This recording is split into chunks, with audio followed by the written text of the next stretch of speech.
राज्यसभा चुनाव से ये साफ हो चुका है कि हिमाचल प्रदेश में कांग्रेस सरकार में सब कुछ ठीक नहीं है। ऐसे में मुख्यमंत्री सुखविंदर सिंह सुक्खू के पास सरकार बचाने की चुनौती भी है। हालांकि सुक्खू ने बागी विधायकों की वापसी की उम्मीद जताई है। इस पूरे सियासी ड्रामे के बीच कांग्रेस आलाकमान भी एक्टिव हो गया है। कांग्रेस अध्यक्ष मल्लिकार्जुन खड़गे ने असंतुष्ट विधायकों को मनाने का जिम्मा भूपिंदर सिंह हुड्डा और डीके शिवकुमार को सौंपा है। इस घटनाक्रम के बीच बीजेपी ने कहा है कि सरकार अल्पमत में है। वित्त बिल को भी विधानसभा में वोटिंग के आधार पर पास नहीं किया गया, इसे वॉइस नोट के आधार पर पास करना पड़ा। माना जा रहा है कि हिमाचल प्रदेश में कांग्रेस के विधायक बीजेपी के संपर्क में हैं और अगर ऐसा है तो राज्य में कांग्रेस की सरकार गिर सकती है। हालांकि यह पहला मौका नहीं है जब कांग्रेस के विधायक बीजेपी में चले गए हों और बीजेपी ने सरकार बनाई हो। 2014 से अब तक कई बार ऐसा हो चुका है। हाल ही में बिहार के मुख्यमंत्री नीतीश कुमार अपने विधायकों के साथ इंडिया अलायंस छोड़ बीजेपी में शामिल हो गए।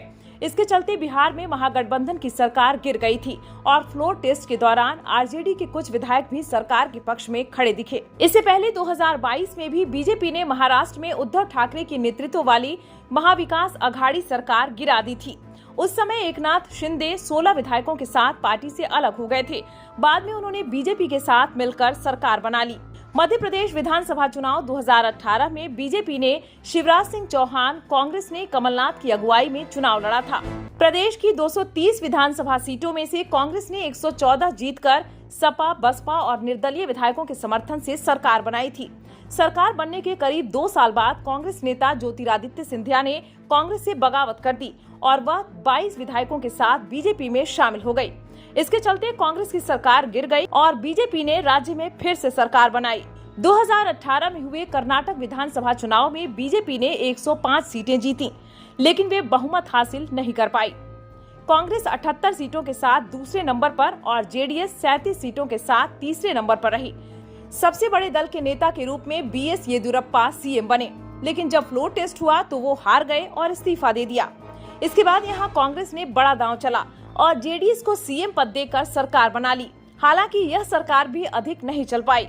इसके बाद कांग्रेस और जेडीएस के 17 विधायकों ने इस्तीफा दे दिया, जिससे बीजेपी बहुमत में आई और बीएस येदियुरप्पा फिर से मुख्यमंत्री बन गए। बिहार में 2015 में हुए चुनाव में महागठबंधन में शामिल राष्ट्रीय जनता दल को 80 सीटें, जनता दल यूनाइटेड को 71 सीटें, कांग्रेस को 27 सीटें मिली, जबकि भारतीय जनता पार्टी 53 सीट पर ही जीत हासिल कर सकी थी। नीतीश कुमार ने सीएम पद की शपथ ली। हालांकि सरकार बनाने के 2 साल बाद ही नीतीश कुमार ने इस्तीफा दे दिया और बीजेपी के साथ मिलकर सरकार बना ली।